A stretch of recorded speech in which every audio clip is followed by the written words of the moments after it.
কখনো ভেবেছেন যখন মাতা সন্তানকে জন্ম দেয় তখন কি হয়? 9 মাস গর্ভে ধারণ, প্রসবের তীব্র যন্ত্রণা, যে যন্ত্রণা এতটাই ভয়ানক হয় যে মনে হয় সন্তানের জন্মের সাথে মাতারও এক নতুন জন্ম হচ্ছে। আর এই জন্মের সাথে শেষ হয় মাতার যন্ত্রণার।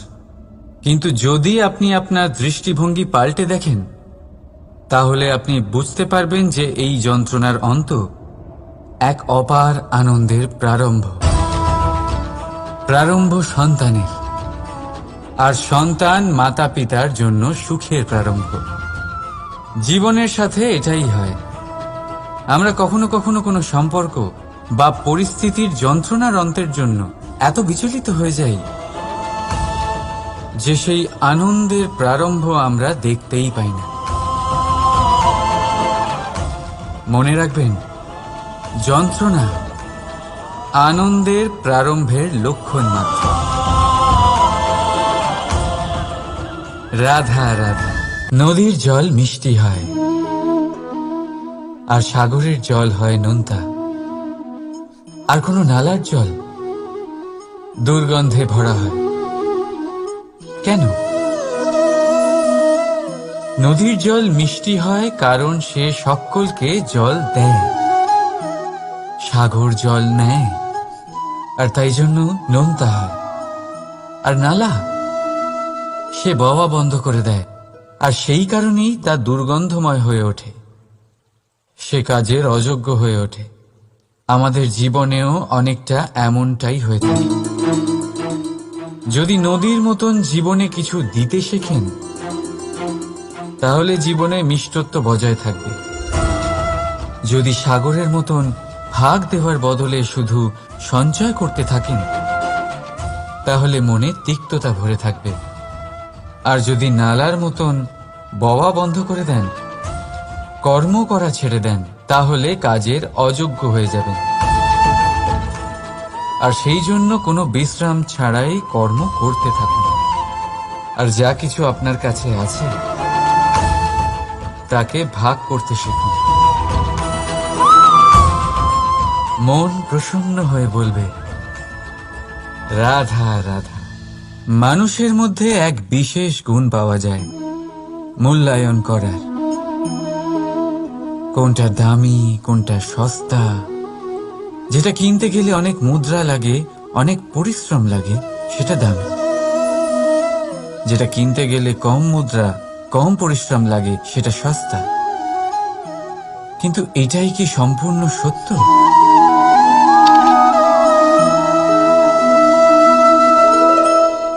এখন আপনার সামনে একটা পাত্র আছে যাতে জল ভরা আছে, আর একটা সোনার মুদ্রা। বলুন, এই দুই বস্তুর মধ্যে বেশি দামি কোনটা? আপনি বলবেন সোজা ব্যাপার, সোনার মুদ্রাই বেশি দামি হবে। এই সোনার মুদ্রা দিয়ে আপনি এরম অনেক জলের পাত্র কিনতে পারবেন। চলুন, ঠিক আছে। এবার ভাবুন, আপনি যদি কোনো মরুভূমির মাঝে আটকে পড়েন, তৃষ্ণায় কাতর আপনি, তখন কোনটা দামি হবে? তখন তো আপনি এই এক ঢোক জলের জন্য নিজের সারা জীবনের উপার্জন, যা আপনি আয় করেছেন, সব দিতে রাজি হয়ে যাবেন। মনে রাখবেন, জীবনে দামি বা সস্তা বস্তু নয়, পরিস্থিতি হয়। আর প্রয়োজনে যা কাজে আসে তার থেকে অমূল্য এই সংসারে আর কিচ্ছু নেই। রাধা রাধা। এই পদ্মফুল দেখতে পাচ্ছেন আপনি? এটার একটা বিশেষত্ব আছে। জলের স্তর যতই বেড়ে যাক, এই ফুল সব সময় জলের ওপরেই ভাসে। আর এর কারণ হচ্ছে এর এই মৃণাল। যখনই জলের স্তর বাড়ে ঠিক তখনই এই মৃণালও বাড়ে, আর এই ফুলকে জলের ওপরে ভাসিয়ে রাখে। কিন্তু যখন জল কমে যায়, এই মৃণাল কমতে পারে না, আর তখনই নিজের সাথে এই ফুলকেও নষ্ট করে দেয় সে। মানুষের সাথেও এরকমই হয়। দেখুন, মানুষ যত সমৃদ্ধ হতে থাকে ততই তার জীবনের স্তর বাড়তে থাকে, তার ইচ্ছেগুলো, তার প্রয়োজন বাড়তে থাকে। কিন্তু জীবনে কৃতিত্ব কমতে থাকলেও তার প্রয়োজনগুলো কমে না। আর তারপর এই পদ্মের মতোই মানুষও ভেঙে পড়ে। তাহলে কি করা যায়? কি করা যায় এই পরিস্থিতিতে? জীবনের স্তর বাড়ানো ছেড়ে দেবেন?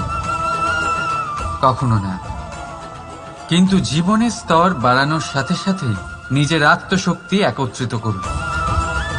সংকটের মুহূর্ত এলে আপনি আপনার জীবন কিভাবে কাটাবেন তার অনুশীলন করুন। কারণ জীবনের স্তর আর জলের স্তর বাড়বে আর কমবে, কিন্তু এটা আপনার ওপর নির্ভরশীল যে আপনি এই দুইয়ের মধ্যে সমতা কি করে ধরে রাখবেন। রাধা রাধা। এই হিরেটা দেখতে পাচ্ছেন আপনি? লক্ষ কোটি বছর ধরে পৃথিবীর গর্ভে থাকার পরে এটা এতটা শক্ত হয়ে ওঠে, কিন্তু যখন খনি থেকে একে বের করা হয় এটি কয়লার মতোই থাকে, সাদা, শক্ত, নিস্তেজ। কিন্তু যখন একে পালিশ করা হয় তখন এটা তেজ লাভ করে, আর ঠিক তখনই এর মূল্য বৃদ্ধি পায়। সংসারে মানুষের সাথেও ঠিক এমনটাই হয়ে থাকে।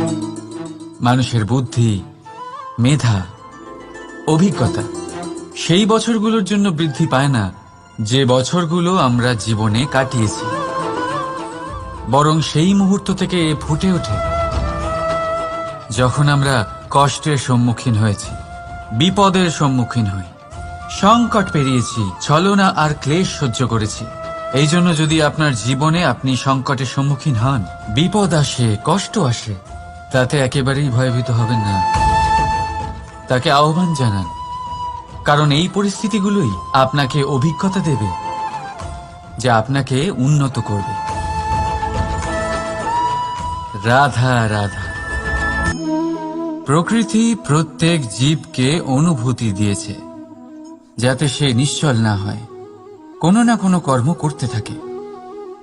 আর সেই অনুভূতি হল খিদে।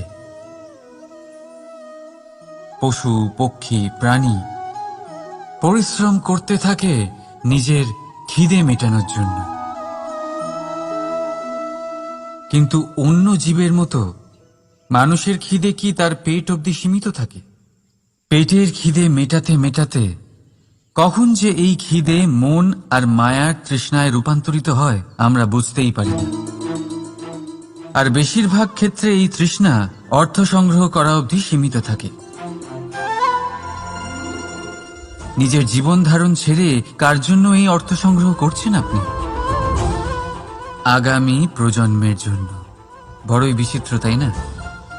নিজের জীবন ধারণ ছেড়ে অর্থ সংগ্রহ করতে করতে নিজের জীবনের সুখ বিসর্জন দিচ্ছেন, আর আগামী প্রজন্মকে কাজ করার থেকেও আটকাচ্ছেন। পুত্র যখন কুপুত্র তখন কেন অর্থ সঞ্চয়? পুত্র যখন সুপুত্র তখন কেন অর্থ সঞ্চয়? নিজের সন্তানকে সংস্কার দিন, অর্থ নয়। যদি সন্তান সংস্কারী হয় তখন সে নিজের এক সংসার তৈরি করবে। যদি সংস্কারহীন হয় তাহলে আপনার বানানো সংসার এমনিই সে ভেঙে দেবে। জীবনে যদি কিছু সঞ্চয় করতে হয় তাহলে জ্ঞান সঞ্চয় করুন, প্রেম সঞ্চয় করুন, আর আমার সাথে ভালোবেসে বলুন রাধা রাধা। জীবনকে রথ বলা হয়, কিন্তু কেন? এখন আপনি বলবেন এই জন্য কারণ জীবনও ঠিক রথের মতোই চলতে থাকে। কিন্তু আপনি কখনো এই রথকে বোঝার চেষ্টা করেছেন? এই রথে সামনে ঘোড়া থাকে আর পিছনে চাকা। এই ঘোড়া হলো আপনার কর্ম, আর এই চাকা কর্মফল। এই ঘোড়া যেখানেই যায় রথের চাকাগুলি সেখানেই এগোতে থাকে। যদি আপনার ঘোড়া অর্থাৎ আপনার কর্ম শুভ সহজ পথে চলে, তাহলে আপনার যাত্রাও আনন্দময় হবে। যদি কুকর্মের খারাপ পথে চলেন, তাহলে আপনার যাত্রা খানা খন্দ দিয়ে ভরে যাবে। আপনার কর্মগুলিকে ঘোড়ার মতো নিয়ন্ত্রণে রাখুন। ফলের চাকা সর্বদাই আপনাকে মধুর পরিণামই দেবে।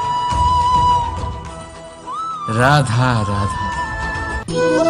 সংসারে সব থেকে কঠিন কাজ কি? কেউ বলবেন পর্বত আরোহণ করা, কেউ বলবেন সাঁতার কাটা, কেউ বলবেন আকাশে ওড়া। কিন্তু বাস্তবে সত্যি কি এগুলি কঠিন? আসলে যদি দেখা যায় তো এগুলি কিছুটা আলাদা।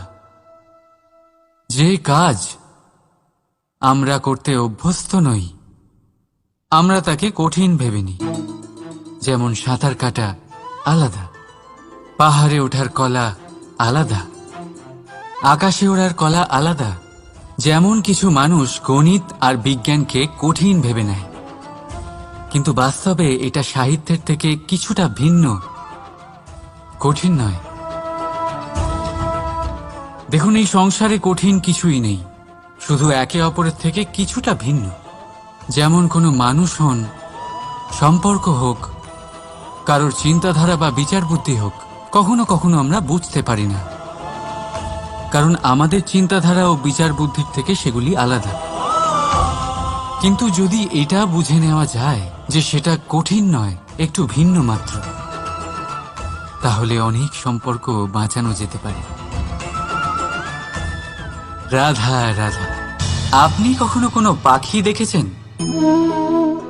তীব্র বায়ু, ভয়ানক বর্ষা, হিংস্র জীব একাধিকবার তাদের বাসা নষ্ট করে দেয়, কিন্তু তাও সে ঝড়ের সাথে ঝগড়া করে না। সে কখনো বর্ষাকে হিংসে করে না, আর না সে হিংস্র পশুদের ওপর প্রতিশোধ নেয়। সে শুধু স্থান পরিবর্তন করে, অন্য কোনো শক্ত ডালে আবার নিজের বাসা বানাতে উদ্যোগী হয়, আর তারপর সফল হয়ে নিজের পরিবার প্রতিষ্ঠা করে। আর তারপর কিছু মাসের মধ্যেই তার ছোট সন্তানদের আকাশে ডানা মেলে উড়তে দেখা যায়। অন্যদিকে একটি সাপ প্রহারের প্রতিশোধ নেওয়ার উদ্দেশ্যে মানুষের বসতিতে প্রবেশ করে, আর শেষে সে নিজেই মারা যায়। এই শিক্ষাই আমাদের মানুষদের জন্য প্রযোজ্য। প্রতিশোধের আগুনে মানুষ স্বয়ং ভস্ম হয়ে যায়, উত্থান থেকে পতনের দিকে নিয়ে যায়।